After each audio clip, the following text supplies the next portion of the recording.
Baha pa rin sa ilang lugar sa Bataan, sa bayan ng Hermosa. Problema ang nasirang riprap. May ulat on the spot si Mark Zambrano. Mark? Rafi, ang pagguho ng riprap na ito sa Barangay San Pedro sa Hermosa, Bataan ang itinuturong dahilan kung bakit napakabilis ng pagtaas ng baha sa ilang karatig barangay. Sa lakas ng agos ng tubig, natibag ang riprap at rumagasa ang tubig sa komunidad sa gilid ng ilog. Wasak ang mga konkretong pader at tumagos sa pader ng mga bahay ang hanggang dibdib na tubig.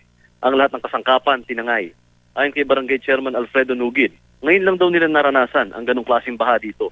Naluha naman ang ilang residente na ikinuwento ang dilubyong halos kumitil sa kanilang buhay at negosyo.